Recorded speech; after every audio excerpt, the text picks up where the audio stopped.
Hello, my name is Eric Long, and I'm going to show you a space debris remediation solution that's called the DART cube system. The DART cube is specific to low Earth orbit, and it will help to maintain space sustainability in the future. Space debris and orbital crowding is a concern for everyone. In fact, the Government Accountability Office just issued a report to Congress this year that reported as of spring 2022 that there are approximately 5,500 active satellites in orbit, and they forecast that by 2030 there will be 58,000 more satellites added. This is in addition to all of the debris that already exists in low Earth orbit and also medium and geosynchronous orbit. The main concern for our system is low Earth orbit, which is where most of the commercial development is taking place at this time and will continue to do so up to 2030 at least. The solution proposed today is the DART system. DART is an acronym that stands for Debris Avoidance and Removal Technology. It looks like a cube that attaches to a small satellite.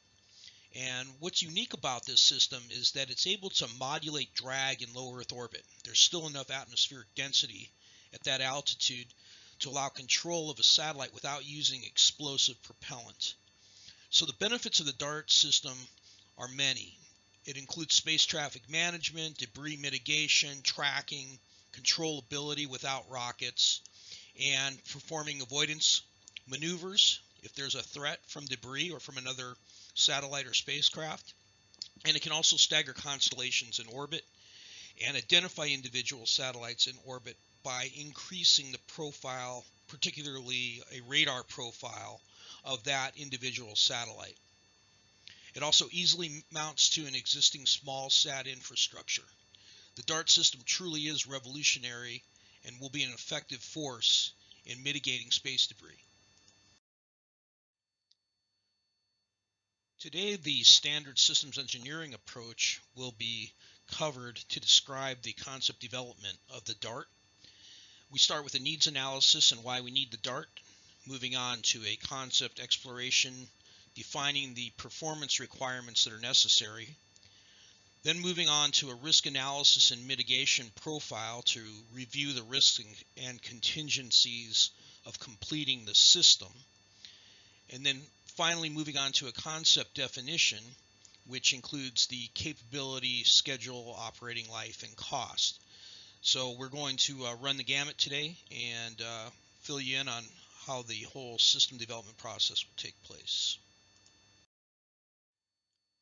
The chain of events today will include the concept development systems engineering approach that was mentioned previously. However, you can see here that we drill down deeper and define exactly what's going to be discussed for each one of these categories. And then finally, we end with a summary of the benefits of the DART cube system. This is the operational analysis review that has 4 different phases listed, and we need to be able to execute these in order to provide a system that will address the problems at hand. Going over it at a very high altitude level, we have 60,000 satellites in orbit by 2030. We have a 5-year FCC ruling that requires small sats or any satellite to be deorbited within 5 years after the mission is complete. We want to be able to use low size, weight, and power. It should be an inexpensive system and simple to mount, and it needs to be easy to control from the ground and track that way. It also has to be semi-autonomous or autonomous, communicate with existing tracking and communication systems. Preferably it uses no propellant, and it is independent in the sense that it has its own artificial intelligence, software, and computer system on board. Moving on to our functional analysis, we need to define the functions that the system is going to need. So here we have a list. I'm not going to read through all of these, but you can see that these are actually items that are necessary for us to complete our system. And then next to it, you see a spacecraft block diagram which divides the system into various subsystems. And this is going to be important as we proceed in the discussion here because we are going to see those filled in. Okay, now let's walk through the concept of operations for the DART.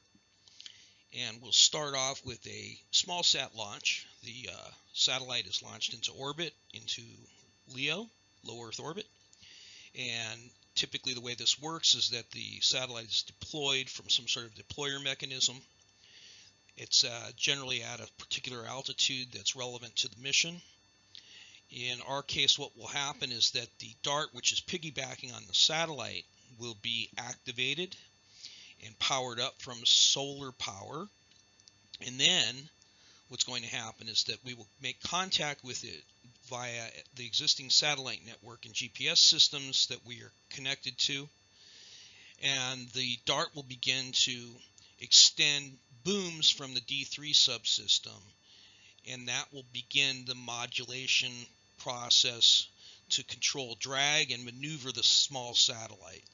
Eventually, when the mission of the small satellite is complete, the DART will then proceed to deorbit the satellite within the 5-year limitation that is required by the FCC. All right, feasibility. Can we do this thing? Yes, we can, and we can do it with the D3 subsystem. And I refer back to that again because we have some simulation data that demonstrates that it's capable of deorbiting the satellite within the allocated 5-year time. So if we take a look at this chart here, we can see what a CubeSat will do without a D3 or without a DART. And you can look at the different timelines in terms of the altitude and how long it takes for the CubeSat to deorbit without any type of assistance. And the ironic part of this is that most CubeSats that go up today for academic and commercial purposes are free floating, and they have no way to control or deorbit these systems once they're up. So that's not really helping our case for removing space debris. With the DART and the D3 system on board, not only can we change the orientation and maneuver the small sat, or the CubeSat in this case, but we can also take it down from orbit within 5 years at an altitude up to 600 kilometers. At 600 kilometers and less, you're going to find that most of the satellites that are up there doing work in LEO fall within that range. So this certainly demonstrates that we're capable of solving the problem with the available equipment. Well, validation is key before initiating any type of system development. And without belaboring the issue, you can take a look at this chart and see that there are various categories that are listed, and we have a target for each one of those categories. So what we need here is to be able to reach those target goals with this system. If we can do that, then we have the system that we need. This slide breaks down an estimate of cost figures that were derived at building the DART cube system. This is a little bit tricky, so follow me closely here. The reason why is because if you look at the items that have an asterisk near them, those are items that are going to be necessary for a standard CubeSat anyway. So what in effect we're doing here is by putting these into the DART cube, we can remove the additional application of those components in the small sat or the CubeSat. We also shave off a substantial amount by adding the D3 subsystem, because that means that the CubeSat will not, or the small sat, will not require an ADCS, which is an attitude determination control system. Very important if you want to maneuver or adjust the satellite. As a matter of fact, it's impossible to do that without the ADCS or without a D3. So what that means is that by implementing the DART, you actually decrease the cost of building the small sat. So the net cost of the DART prototype works out to be $28,600 on this estimate, and because there are some one-time costs that are figured into the prototype, which are no longer part of the production model, the net cost arrives at $8,600 for the addition of the Dart Cube and some of the subsystems that would normally not be part of a regular small-sat or CubeSat operation. This is the operational and performance requirements formulation, and each one of these has been ID'd with a letter that indicates the subsystem that the performance requirement is relegated to. I'm not going to go into each one of these separately, but you can take a look at them and see that these are independent components of the subsystem. Well, I told you that the spacecraft block diagram would be back, and here it is, but this time it's filled in with all of the different subsystems that you saw on the previous slide. This is a nice breakdown and overview of the different types of subsystems that we have on the Dart system. Now there's one area that you should pay attention to particularly, which is the propulsion subsystem. Now here, this is going to be part of a comparison we're going to do, a trade-off analysis, if you will, where we take a look at using a D3 subsystem or a propellant thruster subsystem or no propulsion subsystem whatsoever. After going through the trade-off analysis, I'm going to let you know now that we determined that the D3 device is the best way to go from our standpoint, but we're going to take a look at the other two and make a comparison. By now you're probably starting to become aware of the fact that I'm a big proponent of incorporating the D3 subsystem into the Dart system.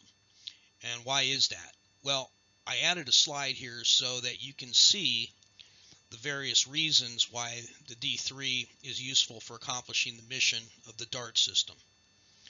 In addition to much lower costs and the ability to maneuver, you don't have the explosive threat that you do from a regular propellant thruster.